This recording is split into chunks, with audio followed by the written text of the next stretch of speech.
Hello students. आज हम goods and services tax GST की क्लास में डिस्कस करेंगे compulsory registration. Compulsory registration section 24 में बताया गया है the threshold limit is not applicable to the following persons. Compulsory registration ये कहता है कि ऐसे पर्सन्स जिनके ऊपर थ्रेशोल्ड लिमिट एप्लीकेबल नहीं होती, मीन्स जब वो बिजनेस करना शुरू करते हैं उसके पहले उन्हें रजिस्ट्रेशन करा लेना है। तो जिनके ऊपर थ्रेशोल्ड लिमिट एप्लीकेबल नहीं है वो कंपलसरी रजिस्ट्रेशन के अंतर्गत आते हैं और सेक्शन 24 में कवर होते हैं। जो पर्सन सेक्शन 24 में कवर होते हैं उन्हें बिजनेस स्टार्ट करने के पहले ही रजिस्ट्रेशन करा लेना चाहिए। तो इसमें सबसे पहला पर्सन है persons making inter state taxable supply. ऐसा पर्सन जो इंटर स्टेट टैक्सेबल सप्लाई करता है। Casual taxable person making taxable supply, ऐसे कैजुअल टैक्सेबल पर्सन जो टैक्सेबल गुड्स या सर्विसेज की सप्लाई करते हैं। Persons who are required to pay tax on inward supply under reverse charge mechanism.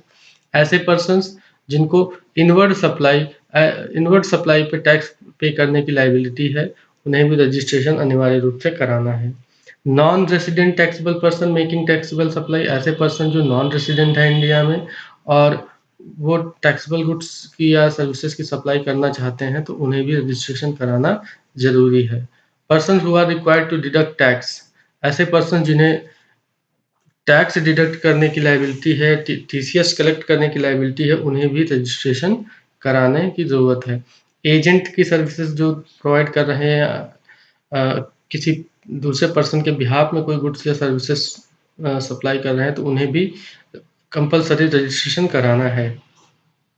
उसके बाद है इनपुट सर्विस डिस्ट्रीब्यूटर और उसके बाद इलेक्ट्रॉनिक ई कॉमर्स और OIDR सर्विसेज प्रोवाइड करने वाले पर्सन्स को, जो अनरजिस्टर्ड पर्सन्स को OIDR की सर्विसेज प्रोवाइड करते हैं आउटसाइड इंडिया से, उन्हें भी कंपलसरी रजिस्ट्रेशन कराने की ज़रूरत है। चलिए हम एक एक पॉइंट को डिस्कस करेंगे कि किन्हें किन्हें जो है कंपलसरी रजिस्ट्रेशन कराना अनिवार्य है। तो सबसे पहले inter state supply of goods और सर्विसेज की बात करते हैं। तो इंटर स्टेट सप्लाई दो तरह की हो सकती है, या तो गुड्स की हो सकती है और या सप्लाई की हो सकती है। इंटर स्टेट सप्लाई का मतलब क्या होता है? Inter state supply means a supply between two states. एक स्टेट से दूसरे स्टेट के बीच में जब किसी गुड्स या सर्विस की सप्लाई की जाती है तो उसे हम कहते हैं इंटर स्टेट सप्लाई। और ये दो तरह की हो सकती है, गुड्स की और सर्विसेज की भी। गुड्स को हमने फर्दर दो पार्ट में क्लासिफाई कर लिया है, नोटिफाइड हैंडीक्राफ्ट गुड्स और notified products and other goods. ऐसे गुड्स जो नोटिफाई किए गए हैं गवर्नमेंट के द्वारा, जो हैंडीक्राफ्ट गुड्स हैं, नोटिफाइड हैंडीक्राफ्ट गुड्स हैं या ऐसे नोटिफाइड प्रोडक्ट्स हैं। उसके अलावा दूसरे गुड्स क्या हैं? अदर गुड्स हैं, इनको छोड़ करके उन्हें रजिस्ट्रेशन कराना जरूरी है। मीन्स कहने का मतलब ये है कि अगर कोई गुड्स जो कि handicraft goods, notified handicraft goods या नोटिफाइड प्रोडक्ट नहीं है, तो उसका अगर इंटर स्टेट सप्लाई किया जाना है तो उस पर्सन को अनिवार्य रूप से रजिस्ट्रेशन कराना है। जैसे मिस्टर एक्स रेडीमेड कपड़ों के सेलर हैं, अगर वो रेडीमेड गारमेंट को अगर वो लखनऊ में बिजनेस करते हैं और वो उनका कोई कस्टमर भोपाल में है, तो भोपाल में अगर वो अपने कस्टमर को गुड्स सप्लाई करना चाहते हैं तो उन्हें बिना थ्रेशोल्ड लिमिट को क्रॉस किए हुए भी रजिस्ट्रेशन कराना पड़ेगा। बिना रजिस्ट्रेशन के वो अपने भोपाल के कस्टमर को गुड्स सप्लाई नहीं कर सकते। अगर कोई पर्सन नोटिफाइड गुड्स या नोटिफाइड प्रोडक्ट्स को सप्लाई कर रहा है, तब उस केस में registration is not required if aggregate turnover is not more than threshold limit. Threshold limit जो भी है 40, 20 and 10 lakh and supplier having pan, ऐसे पर्सन के पास पैन भी होना अनिवार्य है। मीन्स अगर notified goods, notified handicraft goods या नोटिफाइड प्रोडक्ट्स की सप्लाई कोई पर्सन कर रहा है इंटर स्टेट, एक स्टेट से दूसरे स्टेट में, तो अगर उसका एग्रीगेट टर्नओवर थ्रेशोल्ड लिमिट से ज़्यादा नहीं है और उसके पास पैन है तो उसे रजिस्ट्रेशन कराने की ज़रूरत नहीं है तब तक जब तक कि उसका थ्रेशोल्ड लिमिट क्रॉस ना हो जाए। सर्विस के केस में अगर inter state supply of service है तब क्या होगा? Registration is not required if aggregate turnover is not more than threshold limit, that is 20 lakh or 10 lakh, whichever is applicable. Service अगर इंटरस्टेट सप्लाई की जा रही है तो उस केस में रजिस्ट्रेशन लेना तब तक जरूरी नहीं है जब तक कि उस पर्सन का एग्रीगेट टर्नओवर थ्रेशोल्ड लिमिट से अधिक ना हो जाए, जो कि थ्रेशोल्ड लिमिट अलग अलग स्टेट के लिए अलग अलग है। 20 लाख और 10 लाख जो भी केस हो, उससे अगर ज़्यादा हो जाती है एग्रीगेट टर्नओवर तो रजिस्ट्रेशन कराने की ज़रूरत है। तो कहने का मतलब है, अगर कोई पर्सन सर्विसेज और नोटिफाइड हैंडीक्राफ्ट गुड्स के अलावा कोई गुड्स सप्लाई करना चाहता है इंटर स्टेट में, कि एक स्टेट से दूसरे स्टेट में, तो उसे कंपलसरी रजिस्ट्रेशन कराना होगा। आगे बात करते हैं casual taxable person making taxable supply. ऐसे पर्सन जो कैजुअल टैक्सेबल पर्सन है और टैक्सेबल गुड्स या सर्विसेज की सप्लाई कर रहे हैं, तो उन्हें भी रजिस्ट्रेशन लेने की जरूरत है। अब बात करते हैं कैजुअल टैक्सेबल पर्सन है क्या। Casual taxable person is a person who occasionally undertakes transactions whether as a principal, agent or any other capacity in taxable territory where he has no fixed place of business. Casual taxable person उन्हें कहा जाता है जो कभी कभी आकर के, खुद आकर के या अपने एजेंट के द्वारा या किसी भी अदर तरीके से वो किसी दूसरे स्टेट में या दूसरी टेरिटरी में जाके बिजनेस करते हैं, जहाँ की उनका कोई फिक्स प्लेस ऑफ बिजनेस नहीं है। कोई फिक्स प्लेस ऑफ बिजनेस नहीं है, ना उनका कोई गोडाउन है, ना कोई उनका शोरूम है, ना ही कोई उनका एजेंट वहाँ पे पहले से काम कर रहा है। तो ऐसे पर्सन अगर किसी दूसरे स्टेट में जाके किसी दूसरे टेरिटरी में या स्टेट में या यूनियन टेरिटरी में जाके बिजनेस करना चाहते हैं, तो उन्हें कैजुअल टैक्सेबल पर्सन कहा जाता है। लेकिन कब? जब वो कभी-कभी ऐसा बिजनेस करना चाहते हैं। इस केस में he shall take registration in that state for the period and shall apply for registration at least 5 days prior to the commencement of business. इस केस में उस पर्सन को क्या करना पड़ता है, जिस स्टेट में वो बिजनेस करने के लिए जा रहा है कुछ समय के लिए, उसे वहां पर बिजनेस स्टार्ट करने से ठीक 5 दिन पहले रजिस्ट्रेशन के लिए अप्लाई कर देना जरूरी है। Initial validity of registration is a period specified in application for registration or 90 days for the effective date of registration, whichever is earlier. This period is further extendable to the maximum for 90 days. इसका मतलब ये है कि जब भी कोई person casual taxable person business करने के लिए अप्लाई करेगा, तो वो कितने दिन के लिए अप्लाई करेगा, उस अपने फॉर्म पे वो मेंशन करेगा कि वो उस स्टेट में कितने दिन बिजनेस करना चाहता है। लेकिन वो टाइम पीरियड मैक्सिमम कितने दिन के लिए हो सकता है, 90 डेज के लिए। मींस इफेक्टिव रजिस्ट्रेशन केवल और केवल मैक्सिमम 90 डेज के लिए ही मिलेगा, या फिर उस डेट के लिए जो डेट उसने मेंशन कर रखी है। इस डेट को आगे फर्दर 90 डेज के लिए एक्सटेंड भी किया जा सकता है। अगर वो पर्सन चाहता है कि 90 दिन से ज्यादा बिजनेस करना चाहता है, तो उसे और 90 दिन का टाइम दिया जा सकता है। He shall make taxable supplies only after the issuance of certificate of registration. वो पर्सन तभी बिजनेस कर सकता है जबकि उसके पास सर्टिफिकेट हो रजिस्ट्रेशन का, यानी कि जब रजिस्ट्रेशन सर्टिफिकेट इशू हो जाएगा तभी वो बिजनेस कर सकता है उस स्टेट में। An advance deposit of tax shall be given at a time of registration for an amount equivalent to the estimated tax liability for the period for which the registration is sought. जितने ही दिन के लिए वो business करना चाहता है, जो भी वो गुड्स सप्लाई करना चाहता है, उस गुड्स के सप्लाई के का एस्टिमेटेड टैक्स को उसे जमा कराना पड़ेगा पहले ही रजिस्ट्रेशन के समय पर। कैजुअल टैक्सेबल पर्सन को क्या करना पड़ेगा, एस्टिमेटेड टैक्स जमा कराना पड़ेगा। ही में claim input tax credit on purchase और इनवर्ट सप्लाई। वो क्या कर सकता है, जो परचेज पे जो उसने ऑलरेडी टैक्स पे किया है, या सप्लाई आने वाले टाइम में जो सप्लाई करेगा एडवांस टैक्स जमा किया है, अगर उस गुड्स को परचेज करते समय भी उसने कोई परचेज पे जीएसटी पे की है, तो उसका भी इनपुट टैक्स क्रेडिट उसको मिल जाएगा। इस एग्जांपल से अगर हम समझें, तो मान लीजिए मिस्टर राम एक ट्रेडर हैं जो झारखंड के हैं, और ट्रेड फेयर लखनऊ में लगा हुआ है। झारखंड में ही बिजनेस करते हैं मिस्टर राम। उनका लखनऊ में कोई भी फिक्स्ड एस्टैब्लिशमेंट नहीं है। वो अपने गुड्स को सेल करने जा रहे हैं झारखंड में। कौन से गुड्स सेल करने जा रहे हैं, other than notified handicraft goods and product. वो जो है कौन से हैंडीक्राफ्ट गुड्स नहीं सेल करने जा रहे हैं, नॉर्मल गुड्स को लखनऊ ट्रेड फेयर में सेल करने जा रहे हैं। इस केस में he has to take registration as casual taxable person before commencement of business। इस केस में मिस्टर राम को, जो लखनऊ में बिजनेस करने जा रहे हैं जो है ट्रेड फेयर में, इन्हें कंपलसरी रजिस्ट्रेशन कराना पड़ेगा as a casual taxable person. आप जानते हैं कि ट्रेड फेयर एग्जीबिशंस जो लगते हैं जहाँ पे पूरे स्टेट से, अलग अलग स्टेट से लोग आते हैं बिजनेस करने के लिए, ये एग्जीबिशन ट्रेड फेयर क्या होते हैं, कुछ टाइम पीरियड के लगते हैं।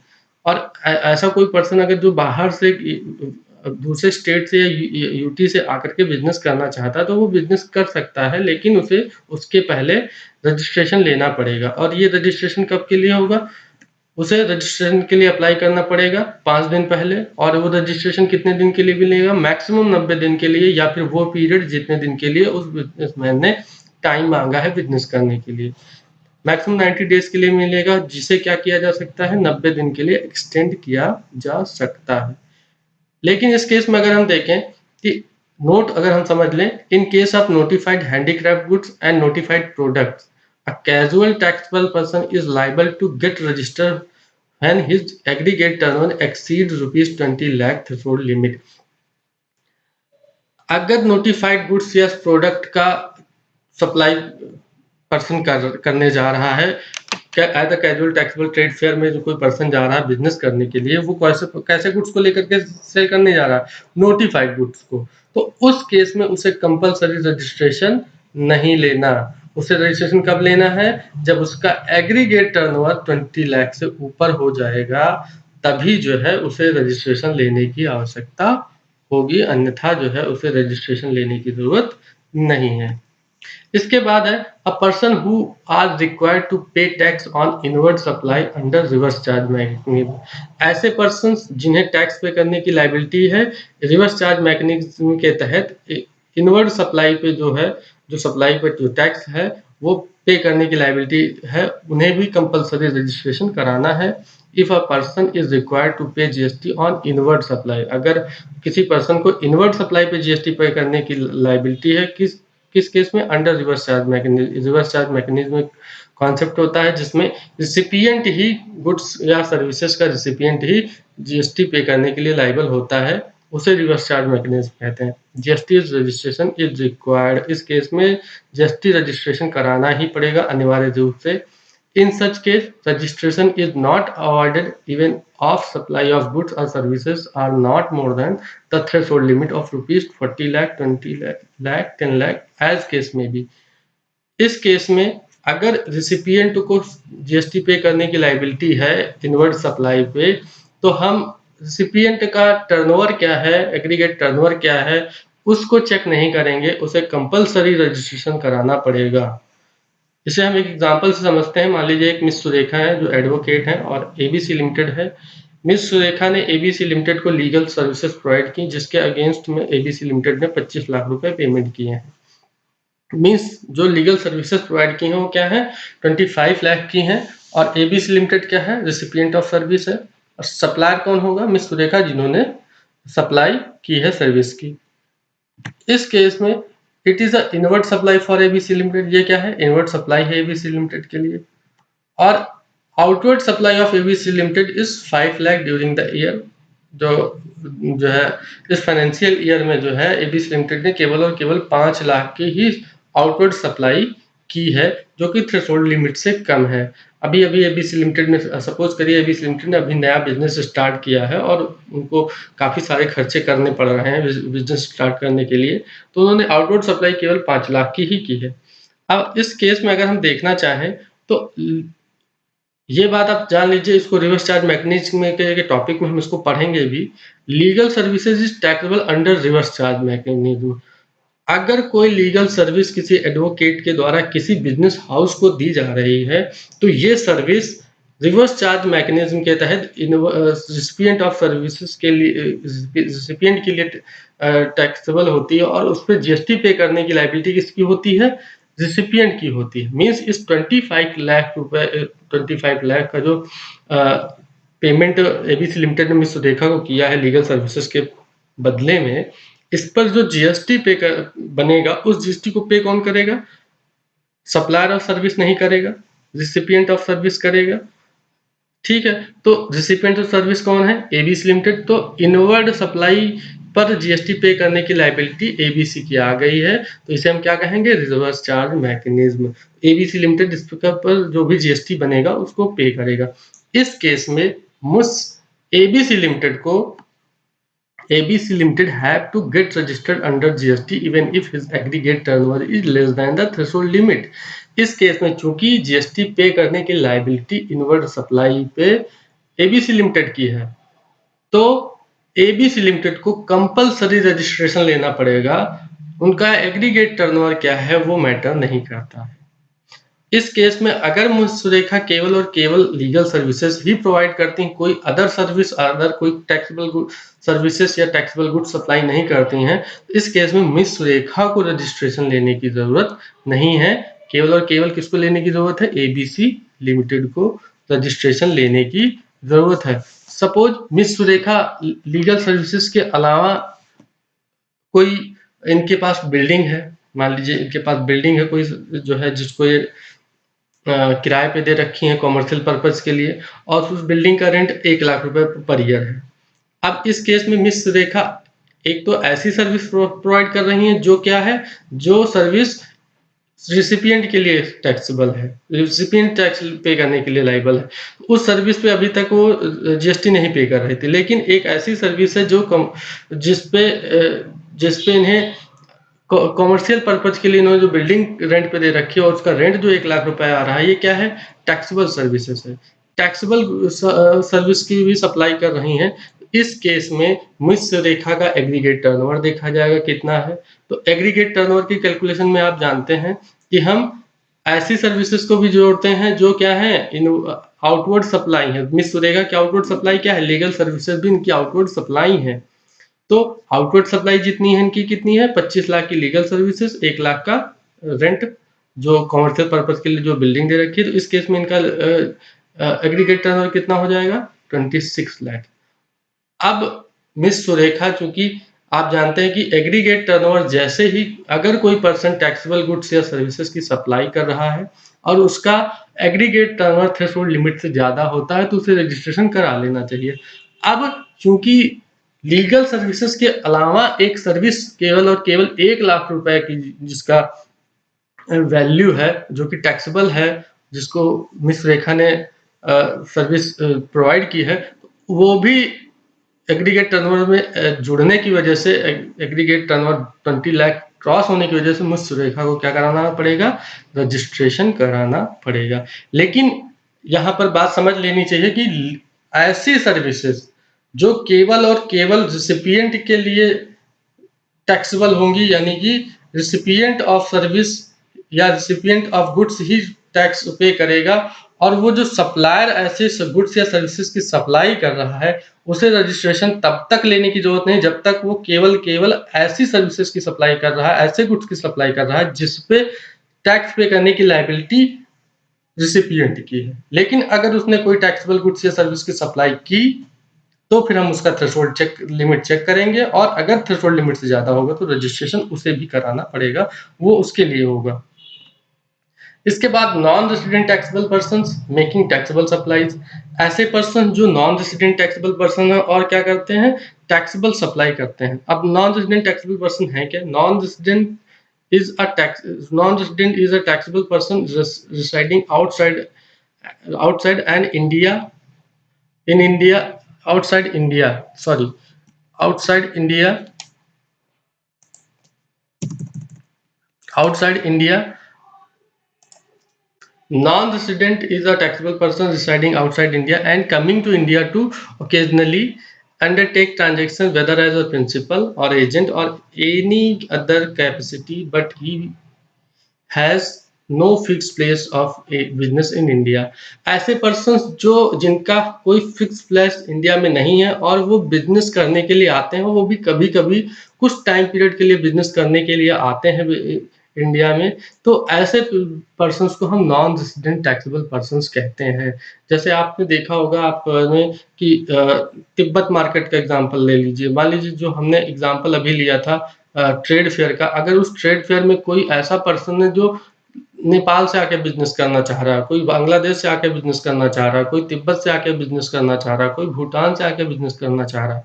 तो ऐसा कोई पर्सन जो आउटसाइड इंडिया से आ रहा है बिज़नेस करने के लिए और वो भी कभी-कभी ऑकेजनली कुछ टाइम पीरियड के लिए आ रहा है, तो उसे हम नॉन रेज़िडेंट टैक्सेबल पर्सन कहते हैं और उस पर्सन को भी इंडिया में बिज़नेस करने के लिए रजिस्ट्रेशन कराना पड़ेगा। रजिस्ट्रेशन कब कराना पड़ेगा? Before commencement of business business शुरू करने के ठीक 5 दिन पहले।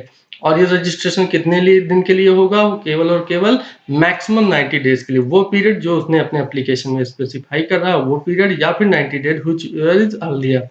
मीन्स जब तक मैक्सिमम 90 डेज़ के लिए ही कोई बिज़नेस कर पाएगा as non resident taxable person, उसे अगर वो पर्सन व एसएससी कहता है कि मुझे और आगे बिज़नेस करना है, तो वो 90 डेज़ के लिए एक्सटेंड भी किया जा सकता है। इसी के साथ में जब ऐसा पर्सन जो नॉन रेज़िडेंट टैक्सेबल पर्सन है, जब तक उसे रजिस्ट्रेशन सर्टिफिकेट नहीं मिल जाएगा, तब तक वो जो है बिज़नेस स्टार्ट नहीं कर सकता और जो भी गुड्स या सर्विस सप्लाई करना चाह रहा है वो, उस पे उसे एडवांस टैक्स या एडवांस डिपॉज़िट टैक्स की डिपॉज़िट करना पड़ेगा, तभी वो बिज़नेस कर पाएगा। तो कुल मिलाकर नॉन रेज़िडेंट टैक्सेबल पर्सन और कैज़ुअल टैक्सेबल पर्सन्स के प्रोविज़न लगभग सेम है।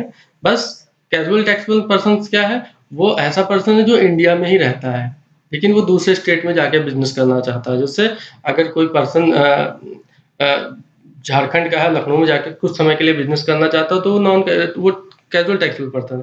लेकिन अगर उसी तरह कोई नेपाल का पर्सन आके बिज़नेस इंडिया में करना चाहता है, कुछ समय के लिए तो उसे हम नॉन रेज़िडेंट टैक्सेबल पर्सन कहेंगे और दोनों के प्रोविज़न लगभग सेम है। Registration of TDS deductor under GST. ऐसे पर्सन जिन्हें टीडीएस डिडक्ट करने की लायबिलिटी है, उन्हें भी जीएसटी के अंतर्गत रजिस्ट्रेशन लेना अनिवार्य है। TDS deductor has to compulsorily register under GST without any threshold limit. The deductor has a privilege to obtaining registration under GST without PAN. He can obtain registration using TAN. ऐसा person जिसे TDS deduct करने की liability है, उसे भी GST में registration लेना है। उसको बस एक छूट है कि बाकी सबका रजिस्ट्रेशन पैन बेस पे होता है, तो वो पैन बेस पे रजिस्ट्रेशन न लेके टैन के बेस पे भी रजिस्ट्रेशन ले सकता है। तो ऐसे पर्सन पर्सन ऐसे कौन है जिन्हें टीडीएस डिडक्ट करने की लायबिलिटी होती है? टीडीएस डिडक्ट करने की लायबिलिटी जो है किसके ऊपर है? वो इनकम टैक्स एक्ट में दी गई है, जिसे जैसे कोई डिपार्टमेंट और एस्टेब्लिशमेंट है जो कोई पेमेंट कर रहा है, लोकल अथॉरिटी है, गवर्नमेंट एजेंसीज हैं, या फिर कोई ऐसी अथॉरिटी है जिसे पार्लियामेंट ने बनाया है, ठीक है? तो ऐसी अथॉरिटीज को जो है, या लोकल बॉडी है, लोकल अथॉरिटी है, तो उसे जो है टीडीएस डिडक्ट करने की पेमेंट पे लायबिलिटी होती है। जैसे एक एग्जांपल लेते हैं, मान लीजिए एक लखनऊ की नगर पालिका ने एक कोई कॉन्ट्रैक्टर है, उसको कॉन्ट्रैक्ट दिया कि वो लखनऊ के सीवर लाइन का मेंटेनेंस करेगी। उस पर्सन को जो कॉन्ट्रैक्ट नगर पालिका ने दिया है, अब नगर पालिका उसको पेमेंट करेगी। मान लीजिए उस पर्सन ने मेंटेनेंस के सर्विसेज जो प्रोवाइड किए हैं नगर पालिका को, उसके संबंध में उसे 10 लाख का पेमेंट जो है नगर पालिका ने किया। अब नगर पालिका को ये लायबिलिटी है कि वो क्या करे? टीडीएस डिडक्ट करे। वो क्या करेगी? मिनिमम 2% के रेट से टीडीएस डिडक्ट करेगी उस पेमेंट पे जो उस कॉन्ट्रैक्टर को कर रही है। अब इस केस में चूंकि नगर पालिका क्या कर रही है? पेमेंट पे जो है टीडीएस डिडक्ट कर रही है, यहाँ पे सर्विस ली है। अब इस केस में नगर पालिका को चूंकि एज अ टीडीएस डिडक्टर है, उसे भी जीएसटी में अनिवार्य रूप से रजिस्ट्रेशन कराना पड़ेगा। ओके, उसके बाद agent. A person make taxable supply of goods और services on behalf of other taxable persons. He may be an agent or otherwise. Such person is required to get compulsory registration under GST without any threshold limit.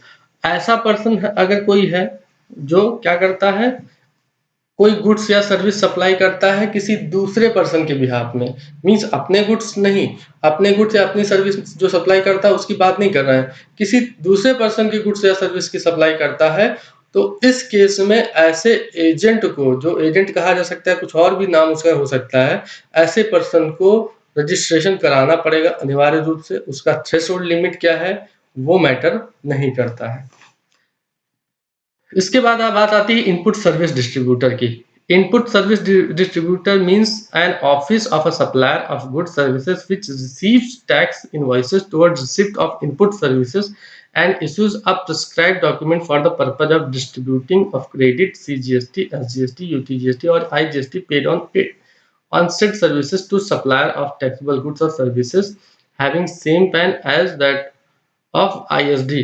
इसका जो मतलब है इसको अच्छे से समझ लेते हैं, क्या होता है आईएसडी और रजिस्ट्रेशन जरूरी है उसका कराना। देखिए मान लीजिए एक कंपनी है एबीसी लिमिटेड, जो एक कंपनी है जो जिसका हेड ऑफिस बैंगलोर में है, इसका ब्रांच ऑफिस चेन्नई में और दिल्ली में है। ठीक है, इस एबीसी लिमिटेड ने, जिसका चेन्नई और दिल्ली में ब्रांच है, आप जानते हैं एबीसी लिमिटेड क्योंकि 3 जगह पर है, इसलिए चेन्नई में भी उसका रजिस्ट्रेशन होगा, दिल्ली में भी रजिस्ट्रेशन होगा, क्योंकि सभी जगह क्या अलग अलग है, अलग अलग स्टेट में है। तो उसका 3 रजिस्ट्रेशन होंगे, एक ही पैन पे होंगे।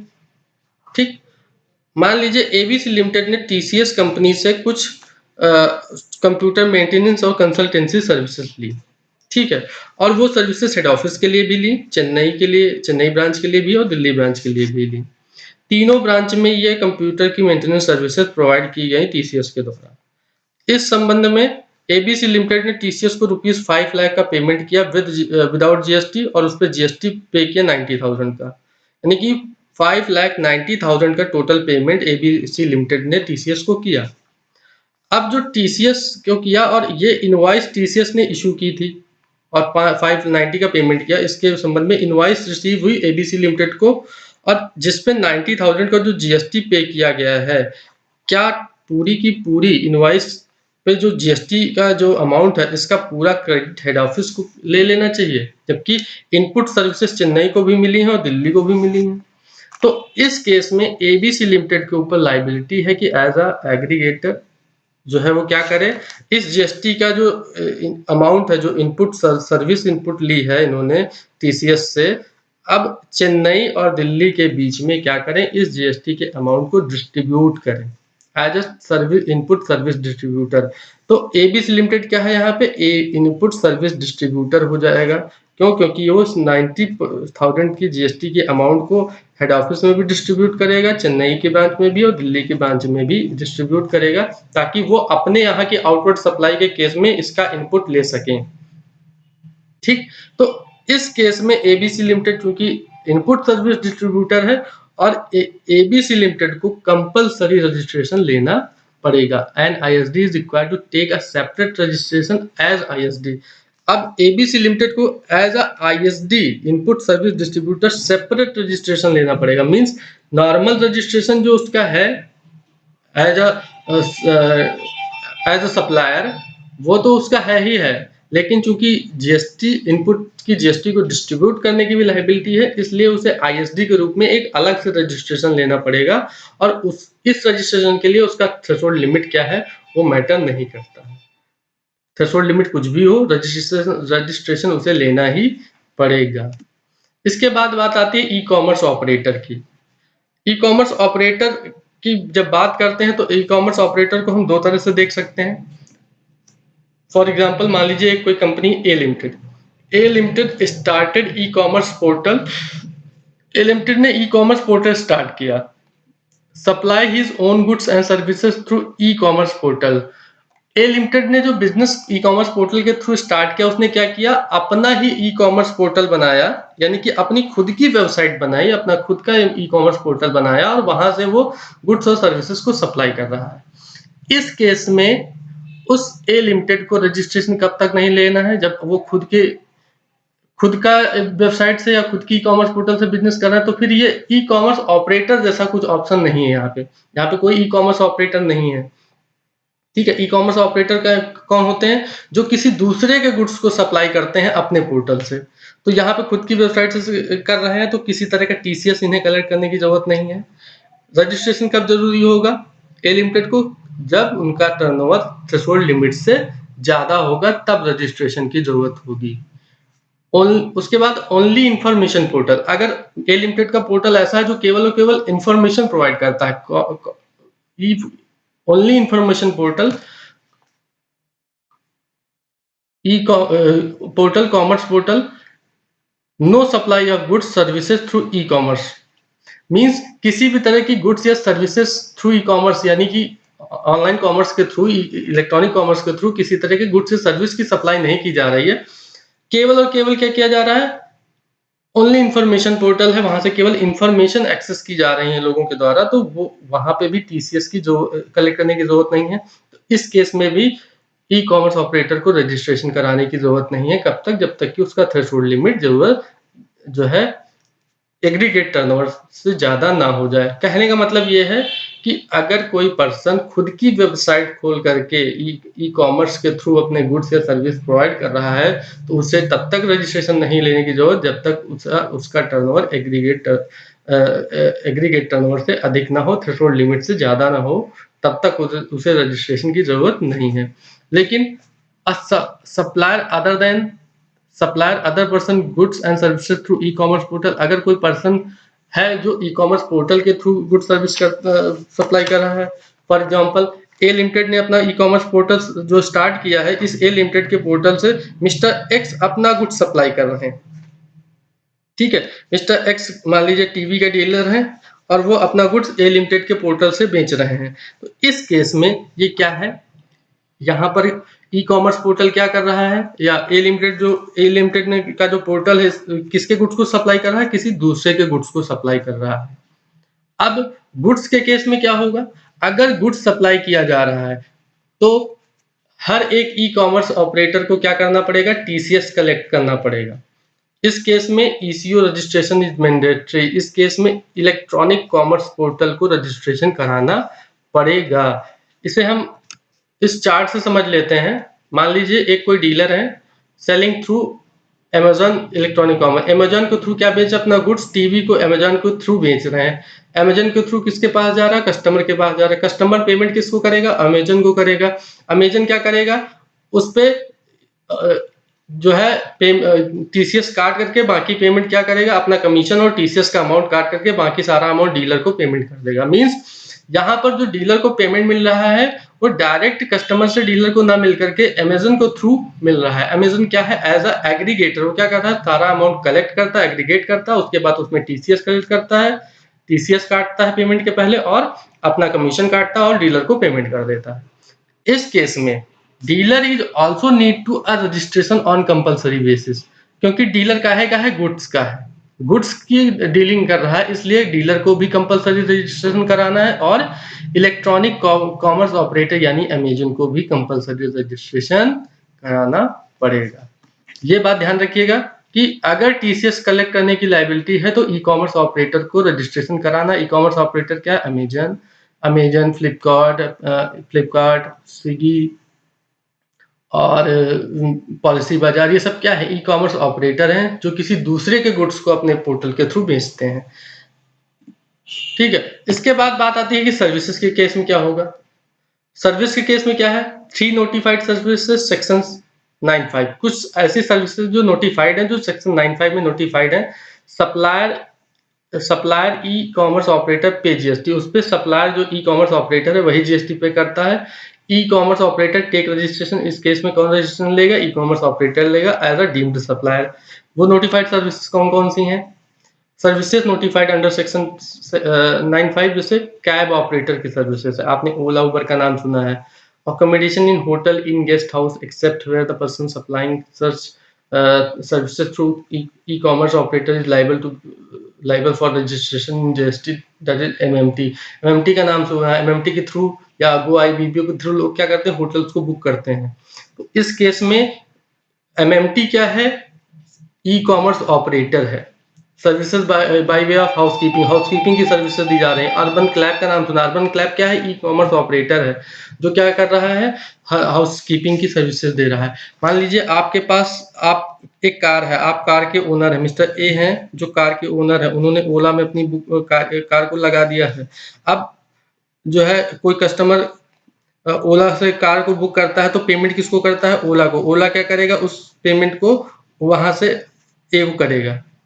तो ओला क्या है, एज एग्रीगेटर है, एज ई कॉमर्स ऑपरेटर है। इस केस में किसको रजिस्ट्रेशन कराने की जरूरत है, ई कॉमर्स ऑपरेटर यानी ओला को रजिस्ट्रेशन कराने की जरूरत है। कार चूंकि मिस्टर ए की है, मिस्टर ए को रजिस्ट्रेशन कराने की जरूरत नहीं है। कब तक? जब तक कि उनका टर्नओवर 20 लाख से ऊपर ना हो। दूसरा एग्जाम्पल, पहला एग्जाम्पल देख ले, room book through MMT. MMT के थ्रू बुक रूम बुक किया गया तो MMT shall be liable to pay GST. इस पे जीएसटी पे कौन करेगा? एमएमटी करेगा। एमएमटी क्या है? ई कॉमर्स ऑपरेटर है जो सर्विस प्रोवाइड कर रहा है। तो इस केस में एमएमटी को जीएसटी पे करने की लायबिलिटी होगी। दूसरे एग्जाम्पल में mister X provide home stay through MMT and his turnover is ₹23 lakh. उसका टर्नओवर क्या है? 23 लाख है। In this case mister X shall be liable to get registration and pay GST and MMT is not required to pay GST. देखिए, हमने कहा कि कब तक रजिस्ट्रेशन कराने की जरूरत नहीं है, टीम सप्लायर कब तक है कोई ई कॉमर्स ऑपरेटर? जब तक कि उस पर्सन का जो है टर्नओवर एग्रीगेट टर्नओवर जो है थ्रेशोल्ड लिमिट से ज्यादा नहीं। यहाँ पे क्या है? मिस्टर एक्स का टर्नओवर 23 लाख है, जो कि 20 लाख थ्रेशोल्ड लिमिट से ज्यादा है। इस केस में जीएसटी पे करने की लायबिलिटी किसके ऊपर होगी? मिस्टर एक्स के ऊपर होगी। एमएमटी जो कि ई कॉमर्स ऑपरेटर है वो जीएसटी पे करने के लिए लायबल नहीं होगा। 3 नोटिफाइड सर्विसेज को छोड़ करके जितनी अदर सर्विसेज हैं, अगर वो सर्विसेज प्रोवाइड की जा रही हैं, क्या है? अगर थ्रेशोल्ड लिमिट से कम है अगर उनका टर्नओवर, जैसे मान लीजिए स्विगी के थ्रू आप खाना, मान लीजिए आपका होटल है और आप स्विगी के थ्रू खाना जो है डिलीवर करते हैं अपने कस्टमर्स को, तो कस्टमर पेमेंट किसको करता है? स्विगी को। स्विगी आपको पेमेंट करता है। तो इस केस में आपको रजिस्ट्रेशन कब तक लेने की जरूरत नहीं है? जब तक कि आपका टर्नओवर जो है एग्रीगेट टर्नओवर 20 लाख या थ्रेशोल्ड लिमिट से ज्यादा ना हो। इस केस में टीसीएस भी कलेक्ट नहीं किया जाएगा। अब if turnover is above threshold limit, अगर थ्रेशोल्ड लिमिट से ज्यादा है टर्नओवर, तो टीसीएस एप्लीकेबल हो जाएगा। और जब टीसीएस एप्लीकेबल हो जाता है तब फिर रजिस्ट्रेशन, बिना रजिस्ट्रेशन के कोई भी गुड सर्विसेज सप्लाई नहीं की जा सकती है। तो इस केस में कुल मिलाकर सर्विस के केस में, गुड्स के केस में ई कॉमर्स ऑपरेटर को रजिस्ट्रेशन कराना है, कंपलसरी कराना है, और पर्सन को भी कराना है जिस पर्सन का गुड सप्लाई किया जा रहा है। सर्विस के केस में पर्सन को सप्लाई अपना रजिस्ट्रेशन नहीं कराना है। किसको कराना है? ई कॉमर्स ऑपरेटर को कराना है, जबकि नोटिफाइड सर्विसेज हो। अगर ई कॉमर्स ऑपरेटर ऐसा है जो सर्विसेज अदर सर्विसेज प्रोवाइड कर रहा है नोटिफाइड के अलावा, तब तब तब कब रजिस्ट्रेशन कराएगा? जब तक कि उसका थ्रेशोल्ड लिमिट से टर्नओवर ज्यादा नहीं हो जाएगा। अगर टर्नओवर ज्यादा हो जाता है और टीसीएस भी एप्लीकेबल है, टीसीएस भी एप्लीकेबल होता है, तो रजिस्ट्रेशन कराने की जरूरत पड़ेगी 100%। इसके बाद बात आती है कि अगली सर्विस है every person supplying OIDR services from a place outside India to a person in India other than registered person. A person supplies online information database access retrieval services, that is OIDAR, from a place outside India to an unregistered person in India. He is required to get compulsory registered under GST without any threshold limit. OIDR services हैं क्या? Online information and database access retrieval services. पहले तो इसका मतलब समझ लेते हैं कि OIDR सर्विसेज किसे कहेंगे। OIDR सर्विसेज उन सर्विसेज को कहा जाता है जो पूरी तरह इंटरनेट के थ्रू दी जाती हैं। Delivery is mediate through internet. और क्या होगा कि दूसरा कंडीशन है कि supplies essentially automated involving minimal human intervention and impossible without internet. Means ऐसी सर्विसेज जो इंटरनेट के थ्रू ही प्रोवाइड की जाती हैं और किसी और के द्वारा प्रोवाइड नहीं की जा सकती, ऐसी सर्विसेज अगर प्रोवाइड की जा रही हैं तो उन्हें क्या कहेंगे हम? Online information database access retrieval services. उस सर्विस को अगर किसी अनरजिस्टर्ड पर्सन को सप्लाई किया जाता है तो उस OIDR सर्विस प्रोवाइडर को क्या करना पड़ेगा? रजिस्ट्रेशन कराना पड़ेगा। For example, provision of e book, movie, music, software and there intangible via internet hotspot, Amazon Prime video. आप अमेजन के थ्रू कोई वीडियो परचेज करना चाहते हैं, आप अमेजन इंडिया का तो है नहीं, आउटसाइड इंडिया से होस्ट होता है, तो अमेजन के थ्रू अगर कोई नॉर्मल पर्सन जो कि बिजनेस पर्सन नहीं है, बिजनेसमैन नहीं है, वो अमेजन के थ्रू कोई वीडियो या कोई ऑडियो शो डाउनलोड करना चाहता हो तो आप जानते हैं कि अमेज़न प्राइम का आपको पहले सब्सक्रिप्शन लेना पड़ता है। तो सब्सक्रिप्शन क्या है? आप सब्सक्रिप्शन लेकर के क्या कर रहे हैं उसको उसकी सर्विसेज़ को लेने के लिए आप उसको पेमेंट कर रहे हैं। तो इस केस में अमेज़न प्राइम को इंडिया में बिज़नेस करने के लिए चूँकि नॉर्मल कंज़्यूमर को अगर वो सप्लाई कर रहा है, तो अमेज़न प्राइम को रजिस्ट्रेशन करना पड़ेगा।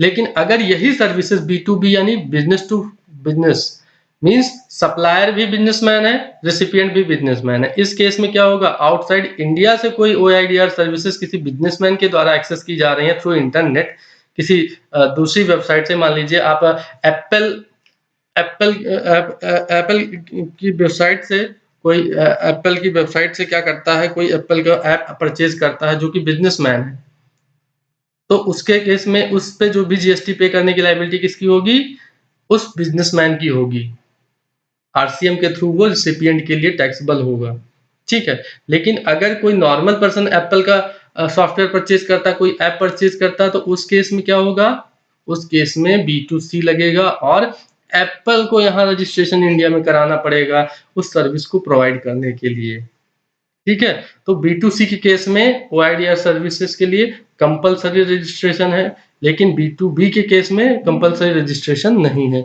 मींस अगर केवल बिजनेसमैन को सर्विस दी जा रही है तो जो बाहर की जो कंपनी है आउटसाइड इंडिया जो कंपनी है जो ऐसी सर्विस दे रही है उससे रजिस्ट्रेशन इंडिया में लेने की जरूरत नहीं पड़ेगी आराम से वो बिजनेस कर सकती है लेकिन अगर वो बिजनेस टू बिजनेस भी सर्विस देना चाहती है और बी2सी भी देना चाहती है दोनों देना चाहती है तो उस केस में उसे रजिस्ट्रेशन लेना पड़ेगा कुल मिलाकर के बी2सी के केस में रजिस्ट्रेशन लेना ही लेना है कुछ इंपॉर्टेंट पॉइंट है जिन्हें हमें ध्यान रखना है registration is required in the state from where supply is made registration कहाँ लेने की जरूरत है जिस स्टेट से सप्लाई की जा रही है GST although destination based tax destination based law but for registration it is required in the state of the origin GST का रजिस्ट्रेशन उस स्टेट से लिया जाना है जिस स्टेट से किसी गुड्स या सर्विस की सप्लाई की जा रही है ₹20 lakh 10 lakh 40 lakh as the case में भी जो भी केस है ये 20 10 40 क्या है ये थ्रेशोल्ड लिमिट है अलग अलग स्टेट के लिए थ्रेशोल्ड लिमिट अलग अलग होती है is registration limit and not a exemption limit ये जो अमाउंट दी हुई है क्या है रजिस्ट्रेशन कराने की लिमिट है कि इस लिमिट पे जैसे ही थ्रेशोल्ड लिमिट क्रॉस होगी आपको रजिस्ट्रेशन कराना है सेक्शन 22 में ये थ्रेशोल्ड लिमिट हमने पढ़ी थी ठीक है जो सेक्शन 24 हम पढ़ रहे थे इसमें क्या था कंपलसरी रजिस्ट्रेशन कराना था थ्रेशोल्ड लिमिट हमें नहीं देखनी थी तो जहां पे थ्रेशोल्ड लिमिट एप्लीकेबल है वो क्या है रजिस्ट्रेशन कराने की लिमिट है एग्जेम्पशन लिमिट नहीं है इसका ये मतलब नहीं कि इतने तक का टर्नओवर एग्जेम्प्ट है एग्जेम्प्ट नहीं है आपको रजिस्ट्रेशन लेने की जरूरत नहीं है वंस रजिस्टर्ड अगर एक बार रजिस्ट्रेशन हो गया after registration SSC are mandatorily required to collect pay tax 20 lakh 10 lakh 40 lakh exemption limit is only in the first year before registration ये जो लिमिट हम पढ़ रहे हैं थ्रेशोल्ड लिमिट ये केवल और केवल कब के लिए है केवल और केवल पहली बार रजिस्ट्रेशन के लिए है मींस अगर कोई पर्सन पहली बार बिजनेस करना शुरू करता है तो वो कब तक बिजनेस का से छूट ले सकता है जब तक कि उसका टर्नओवर थ्रेशोल्ड लिमिट से ज्यादा ना हो जाए लेकिन अगर उसने एक बार रजिस्ट्रेशन करा लिया तो फिर आगे उसका टर्नओवर क्या है फिर वो मैटर नहीं करता फिर वो आराम से टैक्स कलेक्ट करेगा और गवर्नमेंट डिपार्टमेंट को पे करेगा ओके तो आज हमने डिस्कस किया कंपलसरी रजिस्ट्रेशन रजिस्ट्रेशन में हमने देखा कि किन किन पर्सन को कंपलसरी रजिस्ट्रेशन कराने की जरूरत है इसमें हमने सारे पॉइंट पढ़े लगभग 8-9 तरह के पर्सन्स के बारे में हमने डिस्कस किया जिनके ऊपर थ्रेशोल्ड लिमिट एप्लीकेबल नहीं है कंपलसरी रजिस्ट्रेशन को कराना पड़ता है तो आज आज की क्लास के लिए इतना ही नेक्स्ट क्लास में हम डिस्कस करेंगे procedure for registration thank you